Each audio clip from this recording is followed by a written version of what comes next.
You can tell I am wearing the green tea outfit. Obviously, if you watch my Alpha Lee video, you know it's a Friday. So I do want to talk about something fucking incredible that dropped last night. Two things, actually. I'm going to basically combine them in the same video because it's very brief. I want to talk about the smaller thing first is Zack Snyder released a picture of, I believe, Wayne T. Carr, as Jon Stewart's Green Lantern in the Snyder Cut, and he showed it. It's not an HD fucking 4K picture or image, but it's like very brief and you can see it, and it looks fucking cool as fuck. It really does. Wow, it looked awesome. I'm hyped a little bit, as you can tell. Wow, guys, it looked really cool. I'm not gonna lie to you, it really did. Now, there was something else that this video is titled that I do want to talk about, and it fucking... It's a headache because it blows my mind, but it's kind of what I expected. So, I heard rumors back in 2017 in March that Snyder screened his cut of Justice League to WB executives, and they said it was unwatchable and they hated it, and that's what they really implemented changes. Well, Snyder came out yesterday, I believe it was yesterday, and he said that the studio never really watched the cut until November of 2019. I think it was November. It might have been November, I'm going to say... Yeah, November of 2019. Yeah, he said November of 2019. November 17th, or right around that range of when the actors started getting involved with the release of Snyder Cut movement. And that blows my fucking mind. This just shows, once again, how incompetent this fucking studio is. I've read so many things about with Jason Kilar saying that, like, the CEO and... Toby Emmerich made the call to release all these movies to HBO Max, and Jason Kilar said that he didn't want to do that. So that clearly shows that HBO Max is separate, completely separate from the shit show over at WB going on right now. They got to get new people in there and fucking people with brains. Holy shit. AT&T's got to do something about it. But I really want to talk about my thoughts on this, and this really just shows me that, like, they just didn't care about Snyder as a filmmaker. They really just didn't. They thought that they got ahead of themselves. They thought, like, oh, it's going to be completely dark. We don't want to do it. And we didn't want to even give it a chance to watch it. And so they just kept implementing their changes, and then Zack's tragic story of what happened with his daughter, and then they're like, okay, let's get him the fuck out of there, and we can do what we want to do and make a fucking train wreck of a film. Fucking train wreck.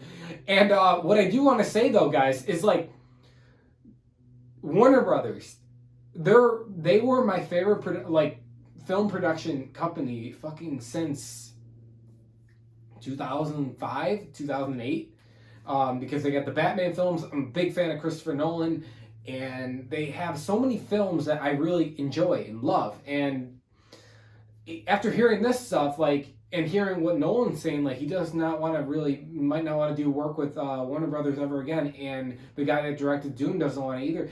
I understand, and I would fucking say the same thing, and I can tell that Snyder said that, or Snyder said right out, like, Warner Brothers is definitely anti-Snyder. I'm going to say that right now. He literally said that quote, in a way.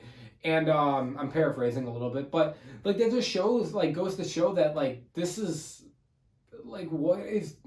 I really wish these two things. I know it's not possible for DC to make their own production company and get out of WB's hands. I know that's not possible, but I really wish, like, someone else would pick up the DC universe.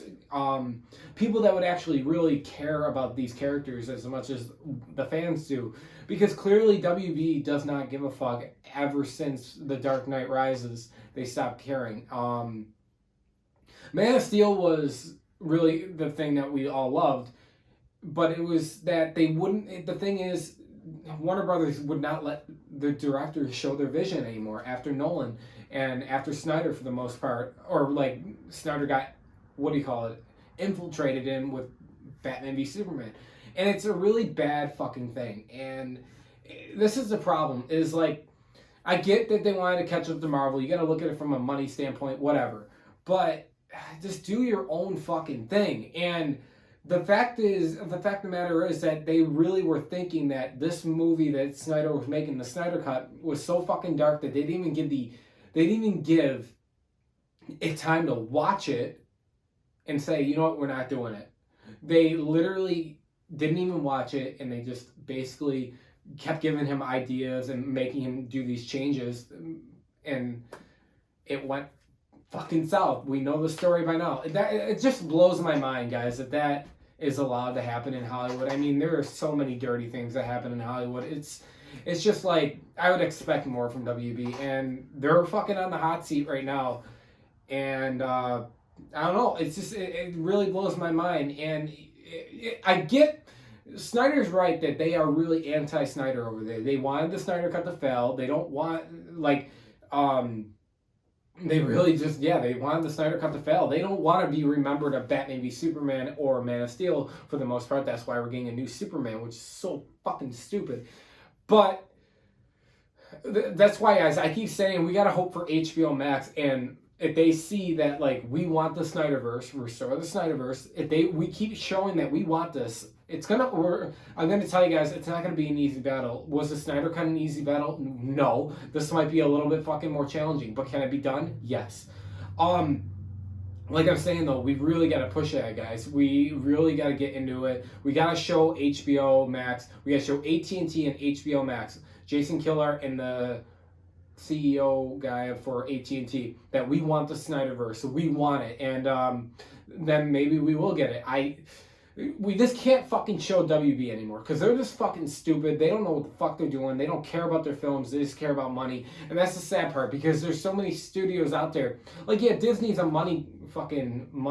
Disney's money hungry, but they cared about their MCU. They crafted it so fucking well. And it gets me pissed off sometimes because I'm jealous. I'm like, I wish the DC universe was like that in a way. Not completely the same, but like had that craft. And the fact is that the DCU right now is such a fucking mess that if they would have stayed on track in 2016, let David Ayer continue his vision, we probably really would. I was saying though, it's such a fucking, it's very sad. I just, like I said, I really wish that DC could be crafted well together.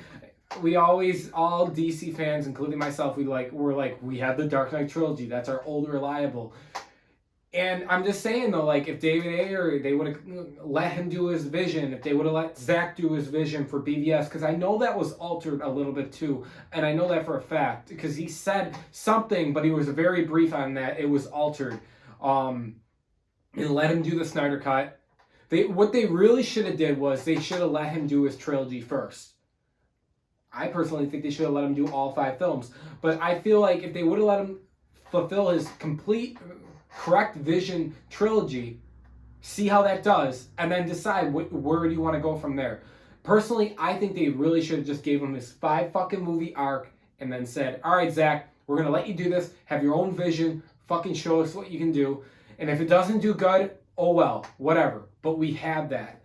And like, Zack came out, I remember I was just watching a Vanity Fair video of him breaking down his best movies, or all of his movies that he's made, and he's right about Watchmen, where Watchmen, what came out too early of its time, and if you watch it now, you're like, holy fuck, this is incredible. That's the same thing that just happened with BVS and Man of Steel. Personally, I think Man of Steel was a little bit more resonant with the audience at that day, and it's getting a lot more hype, but BVS is a big one that's really making people realize, like, oh, this is a different style and we really like it compared to the MCU films, and that's why the Snyder Cut is so fucking successful.